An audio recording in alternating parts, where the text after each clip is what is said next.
প্রভু তুমি বলেছ রাসূল দেবে না, বলনি দেবে না ওমর, বলনি দেবে না হামজা তারিক, খালিদ বিজয়ী সমর।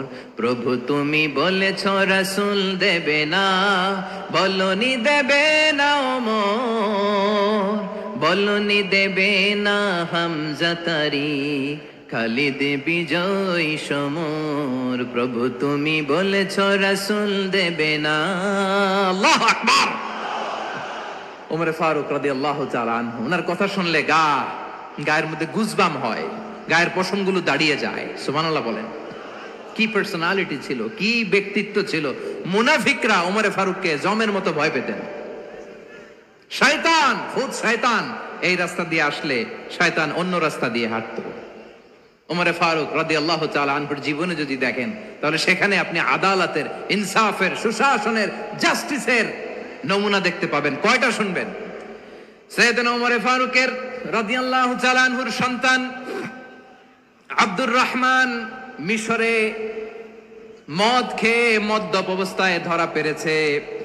মদ খাওয়ার কারণে, মদ যদি কেউ পান করে আর যদি প্রমাণিত হয়, তার বিচার হলো 80 বেত। আওয়াজ করে বলেন কয় বেত? বাংলাদেশেও তো এই আইন আছে নাকি? বাংলাদেশে আছে? হ্যাঁ, মদ খাইলে 80 বেত, এই আইন বাংলাদেশে চালু হোক। আমরা চাই কি চাই না? চাই সবাই। এজন্যই তো ইসলাম ভাল লাগে না। ইসলামকে ভাল লাগে না। ইসলামকে আউট করে রাখতে পারলেই তো এরকম বড় বড় বোতল খাওয়া যায়। একেবারে সহজ, পানির মতো সহজ হিসাব, একেবারে সহজ। ওমর ফারুক রাদিয়াল্লাহু তাআলা আনহুর ছেলে ভুল করে মদ পান করে ফেলেছিলেন। আব্দুর রহমান, ঘটনা ঘটেছে মিশরে। মিশরের গভর্নর তখন আমর ইবনে আস রাদিয়াল্লাহু তাআলা আনহু। আব্দুর রহমানের ভাই যে গভর্নরকে বলল, গভর্নর যদি একটু দয়া করেন, খলিফার ছেলে আমার ভাই আব্দুর রহমান মদ্যপ অবস্থায় ধরা পড়েছে, জনসম্মুখে যদি আপনি বেত্রাঘাত করেন আমাদের প্রেস্টিজ থাকে না, যদি 80 বেত আপনি মারেন আমার কোনো কথা নাই, কিন্তু ঘরের ভেতরে মারেন। আব্দুর রহমানের ভাইয়ের সুপারিশ শুনে সাইয়েদনা আমর ইবনে আস রাদিয়াল্লাহু তাআলা আনহু রাজি হয়ে গেলেন। ঘরের ভেতরে লোকচক্ষুর আড়ালে 80 বেত তিনি মানলেন। কিন্তু ঘটনাক্রমে এই কথা লুকিয়ে লুকিয়ে ঘরের ভেতরে 80 বেত মারার কথা সাইয়েদনা ওমর ফারুক মদিনা থেকে জানতে পারলেন। মদিনা থেকে তিনি ফরমান জারি করলেন, এই বিচার যেমনটি আমর ইবনে আস আদায় করেছে, এটা প্রকৃতপক্ষে আদায় হয় নাই। আসো সবাই মদিনায় আসো, আমর ইবনে আস মদিনায় আসো, আব্দুর রহমানও আসো, সবাই আসো, জনসম্মুখে এই বিচার কার্যকর করতে হবে। সাইয়েদনা ওমর ফারুক মসজিদে নববীর পিলারের মধ্যে নিজের ছেলেকে বাঁধলেন, আবার জনসম্মুখে 80টা বেত তার গায়ের মধ্যে মারলেন। মাজমুয়ে ফাতাওয়া ইবনে তাইমিয়া রাহিমাহুল্লাহ উনি এটা নকল করেছেন। এটা সবচেয়ে বিশুদ্ধ মত। আর অনেক মত আছে, মারা গেছে কবরের উপর, ওগুলো বাদই দিলাম। কেমন খলিফা ছিলেন, কেমন খলিফা! পশ্চিমারা তোমরা জাস্টিস আমাদেরকে শেখাও, ইনসাফ কারে বলে, সুশাসন আমাদেরকে তোমরা শিখাও। ওমর ফারুক রাদিয়াল্লাহু তাআলা আনহু ওই বিচারকে তিনি ধর্তব্য মনে করেন নাই। মদিনাতে এনে আবার জনসম্মুখে আবার 80 বেত মেরেছেন। মিশরে ওমর ফারুক রাদিয়াল্লাহু তাআলা আনহু আমর ইবনে আসকে গভর্নর করে পাঠালেন। সেখানে আমর ইবনে আসের ছেলে একটা প্রতিযোগিতায় রানার আপ হয়েছে। এক মিশরি সেখানে চ্যাম্পিয়ন হয়েছে। রানার আপ বুঝতে পেরেছেন তো?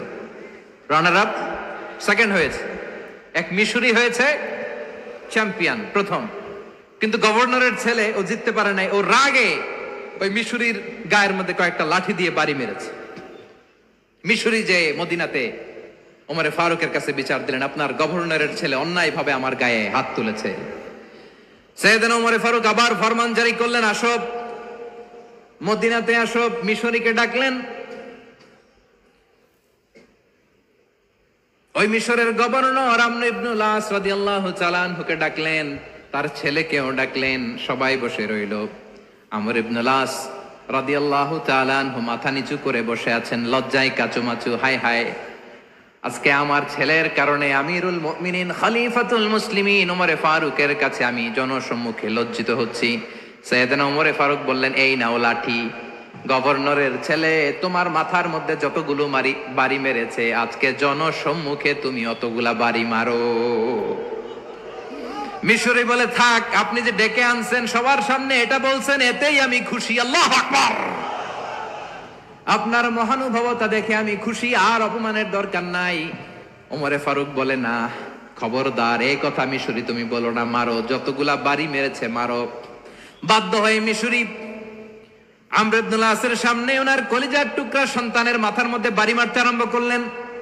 ঠিক যতগুলা বাড়ি গভর্নরের ছেলে আমর ইবনুল আসের ছেলে মিশরির গায়ে মেরেছিল, মাথায় মেরেছিল, মিশরি গুনে গুনে ততটা মারলেন। এই দৃশ্য দেখে ওমরে ফারুক রেগে মেগে আগুন, রাগের চোটে রাগ সামলাতে না পেরে, আর নিজেকে সামলাতে না পেরে মিশরিরে বললেন, ছেলেরে মারা শেষ হয়ে গেলে এবার বাবার টাক মাথার মধ্যে কয়েকটা বাড়ি মার।